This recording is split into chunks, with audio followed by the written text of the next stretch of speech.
Uncle Mark. Yes. It just so happens that I happen to know your mother's maiden name. And your birthday. Oh, wow. So I was wondering if you would be so kind as to send me your PIN number. You can just read it on air. If I read it on air, but then we do like a funny sound effect between each number, I think that's fine, right? Just a bunch of boner noises. Yeah. Yeah. You probably have my PIN numbers as well, so. Probably. Well, some numbers are more important than others. Yeah. And- Yeah, that's true. Yep. Speaking of it, I'll start with an anecdote, if I may. Please. A few weeks ago, I went for a socially distanced walk in the Salt Lake City Cemetery. Oh, which yeah. is one of my favorite places to go. I know Uncle Mark, you enjoy a good walk among the dead as well. I do. It's a little tore up right now there, isn't it? Yeah, it's there's a lot of trees that are down. We had an inland hurricane last August, September? Just to put a cherry on 2020 for us. Yeah, it just thrashed a bunch of places, including the Salt Lake Just literally Cemetery. upended a bunch of trees there, and those trees took a lot of headstones with them. It was crazy. Yeah. Anyway, I love that place. It has a gorgeous view of the valley. It's frequented by wildlife coming out of the mountains. I see deer there all the time, but this last time we saw a coyote. Oh, that was wow. kind of cool. And it also has some very interesting grave markers. Yeah, it does. Now, I took my friend to see the graves of several Utah governors, a whole slew of famous dead Mormons. But what I knew I wanted to save for last was a tiny, unassuming headstone, flush with the ground, so it can be a little tricky to track down. It's not a famous person who's buried there. It's just a woman named Lily Gray. Bedecked with carved flowers, the pinkish granite headstone has her name, the dates of her birth and death, and one small inscription, and I'll bet one or both of you knows what it says. I do. I can't remember it exactly, but it's something to the effect of victim of the 666 beast or something. Victim of the Beast, 666. Right. It's the weirdest damned thing you could ever see. And people aren't exactly sure why her husband did that, right? Nope. Yeah. Nobody knows. There's a lot of there's only sketchy info about any of them, but yes. But every 16-year-old in the state of Utah has been there at one point or another. Yes, Right. indeed. Yep. So Lily Gray. We'll take you there if you ever come visit us in Salt Lake, you guys. So anyway, today we're gonna solve the mystery of the number of the beast. What we're talking about here is the last verse of chapter 13 of the psychotic fever dream that is the Book of Revelation. For more on that, please revisit Uncle Doug's two-part explication of the whole crazy book. Which in will help you episodes- make sense of all of it. Right. It will. You'll be totally out of the darkness. At once last, you've heard it. Revelation explained. Yeah, exactly. That's episodes 58 and 60. I actually re-listened to both of those and found it fucking hilarious, and I want somebody to make an animation out of our discussion of that. Please, somebody do that. Books will be eaten. Yes, indeed. Anyway, chapter 13, verse 18 is referencing a beast. It's tricky to determine which beast, as there are two mentioned in that chapter. 3 if you count the dragon that, quote, gave authority to the first beast, but whatever. Beast the first is a sea beast with 7 heads and 10 horns. It looked like a leopard, you know, those 7-headed leopards that you see all the time, with the feet of a bear and the mouth of a lion. Beast number 2 is an earth beast, which isn't as creatively described, but is said to have the horns of a lamb, which, after wasting a lot of time down a very stupid rabbit hole, I'm pretty sure isn't a thing. Adult sheep have horns, not lambs. Anyway, it spoke like a dragon. There you go. Make of that what you will. Beast number 2, his whole job is to make everybody worship beast number 1. He's the hype man. Now, verse 18, which is the last verse of the chapter, refers to one of the beasts, and it reads thus: "Here is wisdom.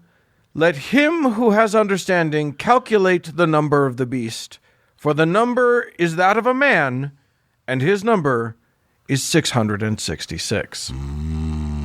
That is from the New American Standard Bible, which is a version that focuses on literal translation of the original text. Was that his number because back then there were so few people that had phones, you only needed 3 digits? You only needed the 3 digits. Yeah. It's like that when was actually his social Jerusalem security 666, please. Exactly. That's right. That's when like Mr. Burns had to put in his place of birth and he said, Pangea. That's right.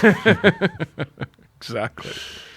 Now, the New American Standard Bible, from which that particular quote came, hits many of the important notes. I literally looked at more than a dozen different translations of that one verse because as the ding-dongs each present their stupid interpretations of the scripture, a granular look at certain phrases becomes frustratingly necessary. Right. For instance, the first phrase, translated in the NASB and in the King James and the American Standard Version, etc., as "Here is wisdom," which seems to indicate that the verse itself is wise. But other translations, like the New International Version and the Revised Standard Version, start with "This calls for wisdom," as in, you'll need wisdom to discern this. Then there's the number. Those are very different. Those are very different. Yeah. Then there's the number itself. Sometimes it's rendered as 666, or in King James's lofty version, 603 score and 6, because they were fancy. That is to say, they've written it out in words, SIX, etc. Sometimes it's written as the numeral 666. Why is this important? Well, truly it isn't. None of this is important, but here's the thing. 666 is actually different from 666. 666 is one number. 666 could be 3 numbers spoken back to back to back. Those are 2 very different concepts, and going back to the original Greek, this is actually the single number 666. We'll get to that, but that's just one of the things you need to know. Other disagreements between the translators revolve around the Greek word psiphizo, don't at me, which we translated earlier to calculate, but other translations say count the number of the beast or reckon the number of the beast. But that word can also mean vote, so maybe we all get to vote on whether that's the right number or not. Anyway, incidentally, it might not be the right number. As Uncle Mark alluded to back in those Uncle Doug segments of Revelation, there is some doubt. One of the earliest extant versions of Revelation that we have is a bunch of scraps known as Papyrus 115, which dates back to the 3rd century. One of those torn up pieces of garbage has bits of our little scripture on it and has the number as 616. Yeah, I knew I'd heard that somewhere. That there is disagreement.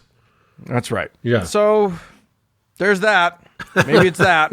Who knows? Yeah, it's only 50 difference. Like it's not that big a deal. Right. It might make a huge difference because whatever that stupid number means, it's probably really important to know what the number actually is. But and it's not like a social security number. It's just 3 digits. It's just that's right. Also in dispute in the various translations are whether 666 is the number of a man, meaning of a specific person, or whether it's the number of man, or sometimes translated a human number, meaning it applies to everyone or represents humanity or is like humanity somehow. So, with all of those textual disputes in place, let's look at a few ways that people have calculated what that number means. Now, back in episode 140, I covered one of the silliest ways people think about the mark of the beast. That is, that Bill Gates conspired to put a tiny microchip into the COVID vaccine and something 5G wireless towers ... profit. Right. Oh, it burns.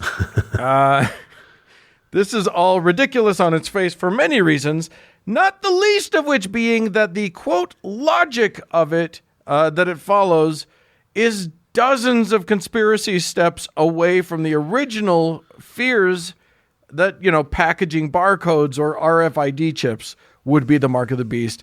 And now none of it's even remotely related to Scripture anymore. So Right. Whatever. Now, to be clear, the Scripture just before verse 18 says that the mark of the beast will be the name of the beast or his number on your hand or forehead. Microchip, obviously. You just have to know how to interpret the metaphor, obviously. Could you be a little more specific, or a little less, I suppose? It's either going to be on my hand or my forehead, and it's either going to be his name or his number. Right. Okay, thanks. Yeah. It's a riddle. It's a fun riddle to solve, everybody. Huh. But let's get away from the real loony stuff and just get into some things. Here's another explication of that number that's pretty common. Remember how this number is the number of man? Mm-hmm. 6 represents humanity because man was created on the 6th day, where 7 represents God because it represents completeness and perfection. And I saw this quite a few times. Why is 7 the number of completion? Go fuck yourself. Or at least that's the standard Christian pastor's blog answer, because they never explain it. They just say that it's true, and that's the end of that. Anyway, in the ancient Hebrew, according to these guys, if you want to exalt something a lot, you say it 3 times, like in Isaiah when the seraphim sang, "Holy, holy, holy is the Lord of hosts." So, or if Beetlejuice. The numbers, what's that? Or Beetlejuice. Right, exactly. So, if the number 6, if 6 is the number of humans, and you say it 3 times, then 666 is obviously sort of the apex of humanity. Except that, as I said earlier, we're not talking about 3 6s. We're talking about 666. The way it's written in Greek or Hebrew is what makes this clear. The Greek 666 is 3 different letters, which we'll get to this, but they use letters for their numbers. So there is nothing repeated 3 times. God. We'll just ignore that one. Next, another explanation for the numbers, for the number relates to all the way back to 1 Kings in the Bible, chapter 10, where King Solomon receives 666 talents of gold in a single year. Now, that's a lot of gold. Talents are like over 100 pounds. So, oh, jeez. What does that have to do with the number of the beast? Well, the year that Solomon received those 666 talents was the year he turned his back on the Lord. So, 666 is the number of apostasy. It's a stretch, but okay, sure. What's really weird is Uncle Dan, can I ask you a quick question? You can try. So, in the year that he turned his back on the Lord, he also got paid $1 gazillion. Correct. Okay, yeah, exactly. All right. Prosperity gospel, ahoy. Yeah, there's a great life lesson in that. Exactly. Yeah. Where's my money? Where's my money? Right? Oh, man. What's really weird is how many people are certain that 666 is the devil's number or the Antichrist, because it's not. It's very clear in the book that it's the number of one of these 2 very specific beasts. Now, there may be a little confusion about which of them, but it's definitely one of the 2 discussed in that chapter. And we know more. Let's go back 2 verses to verse 16, which I mentioned before. And he causes all the small and the great, the rich and the poor, the free and the slaves, to be given a mark on their right hands or on their foreheads. And he decrees that no one will be able to buy or sell except the one who has the mark, either the name of the beast or the number of his name. Now, the number of his name, what could that mean? Well, it turns out that can only mean one of a pretty narrow number of things. And the obvious and almost certain answer is gematria, if you're into Hebrew, or isopsophy, forgive me if you like Greek. They basically are the same concept because both Hebrew and Greek, and Latin for that matter, used letters for their numbers. You could, because they did that, you could have some fun with that. You could, for instance, take your girlfriend's name and add up all the letters in it as numbers, and boom, you have the number of her name, and then you can call her 437 now instead of Darla. What a fun little code. So it's just kind of numerology in a way. Kind of, Yeah. but even simpler than that. Yeah. It's just numbers equal, numbers are, certain letters equal numbers in the ancient Greek and Hebrew. Right. All the letters, I think all of them had a corresponding number. So then you just add it up. So when the scripture says that the mark of the beast is either the name or the number of his name, well, it's pretty definitely that they're talking about. Gotcha. And that's neat, right? So when it comes, we'll be able to identify him by adding up his name to get the number 666. Except that we don't use letters as numbers anymore, so we'll have to transliterate his name into Greek, or is it Hebrew, to figure it out, which is weird, because you'd think that we'd all just know who the beast was by the bear paws and all of the heads. And the eyeballs and everything. Right. Yeah. Well, okay, so the beast is probably a metaphor, as is most of the book of Revelation, we hope. And since the book predicted the terrifying end of the world, and the end hasn't happened yet, most Christians are forced to believe that the metaphor is about a time that is yet to come, or that is here. But that's not likely true. What's far more likely true is that John the Revelator, the guy hiding in a cave writing this crazy screed, was talking about his own time, and the metaphor was about the great beast of that time if you were a Christian.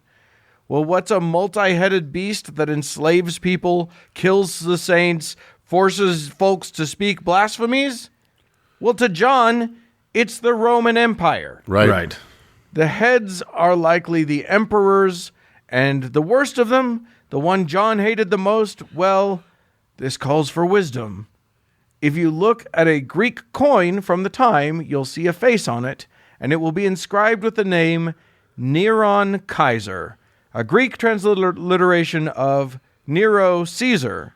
So, now you can't just slander Nero, because you'd get your head cut off. So you got to use a code, and, it's got to be a code that your fellow Christians will understand, but And hopefully the Romans won't. Yeah. Yeah. So you take those sounds and you make them Hebrew. It's not the most clever cipher in the world, but we're talking about a crazy guy, so it's probably as good as he's going to get. Yeah. Now you add up the letters in the Hebrew version of Neron Kaiser, and what do you get? 412. No, you get 666. Obviously, doy. And Really? since the word translated as, since the word in, the word in the Bible that is translated as mark, as in mark of the beast, was often used to mean imprint or the markings on a coin, it would make sense that John would be mad that you couldn't do commerce except by using the money marked with Nero's face and name. Huh. That makes sense. Dollars and cents, that's right. So I would understand if you decided that even that explanation sounded a little too tortured. But I promise you, it is an order of magnitude simpler than any of the explanations that you get about modern propositions. Like, for instance, the one that author Stephen Kirk uses to make 666 represent the, quote, mindset of socialism, Oh my leading God. to his inescapable conclusion that the Antichrist is, in fact, Barack Obama. Or last year during our That presidential socialist election, who bailed out the banks. Yes, exactly. right, exactly. Or last year during our presidential election when Dilbert cartoonist and certified right-wing wackadoodle Scott Adams tweeted that it was, quote, probably just a coincidence, but when you divide 2020 by 666, you got the number to text the Biden-Harris campaign.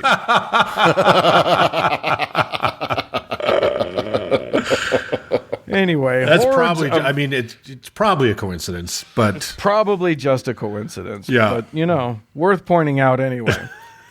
well, hasn't Hordes. So Okay, sorry, well, go go ahead. I was going to say, hasn't most scholarship already kind of concluded that the Book of Revelation was about that John of Patmos's contemporary time? Yeah. Yeah, it I mean, was like- it's the more you read it with that in mind, the 7 heads being different. Yeah, the symbolism becomes far less mysterious. Yeah, it's still pretty fucking obtuse. There's a lot of stuff that you're just never going to get a handle on because he was crazy. It's like Daniel's dream, right? It was just contemporary politics, geopolitics. Yeah. Yeah. Yeah. Okay, just to check the math on that, Dan. So apparently the Biden number for the Biden number for the campaign was 30330, but 2020 divided by 666 is 3.0330330 forever. Yeah. So it wasn't exact, but like Doug, you're not using cartoonist math. right? You got to get a little more Dilbert with it. Yeah. You'll be there. Fair enough.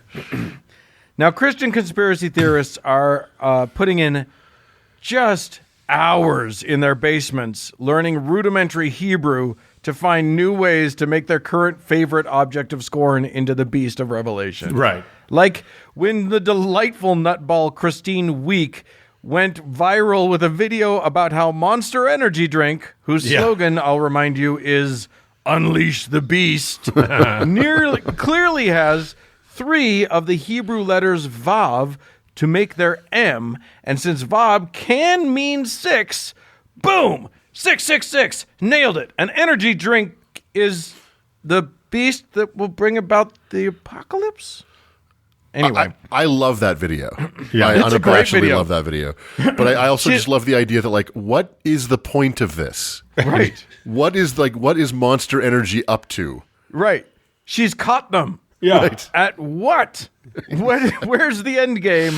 What have you figured out here? And it's actually a fun little, fairly convincing little demonstration that she has, if there was any point to it, Right. which there Mostly ain't. because she is utterly convinced. She has it all broken down. I highly recommend it. Maybe we'll try and track down that video and put it in the show notes. Yeah. Otherwise, Google it yourself. Anyway, no matter how you interpret it, the number has scared the bejeebus out of Christians for 2,000 years. And often when it pops up, they get spooked. Now, Ronald Reagan, for instance, when he left office, retired to a house in Bel Air at 666 St. Cloud Road. They had the address changed to 680, which I think was just a ruse to throw us off the scent because he was obviously the Antichrist himself, as each of his names, Ronald Wilson Reagan, has 6 letters. He is 666. Boom. Here's a fun one. Until 2017, if you took a Finnair flight from Copenhagen to Helsinki, which has the airport code HEL, you'd be taking flight 666 to hell. You hear that, Taru? Your country is satanic. The airline denied switching the flight number because of superstition, but, I mean, come on. Yeah, that's why you did it. Yeah. New Mexico's Route 491 wasn't always called that. As late as 2003 was when they changed it from Route 666. back in Bummer. the How day. fun is it to drive on Route 666? It's awesome. Right? Through the desert. Right. That's great. Yeah. One of their spokespeople said something like, "We've kicked the devil out. Good riddance." And I was just like, okay, but it's not the devil, though. Have you even read the book? It's a beast.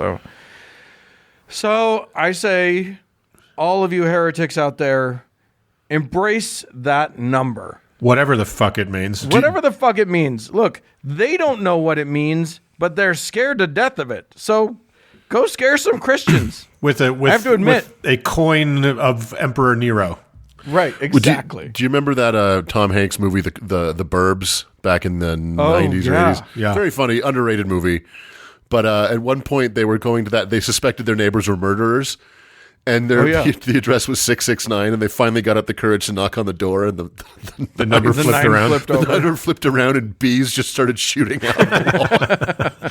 You know, I have my own 666 issue here, which is I graduated from high school on 6/6/1986.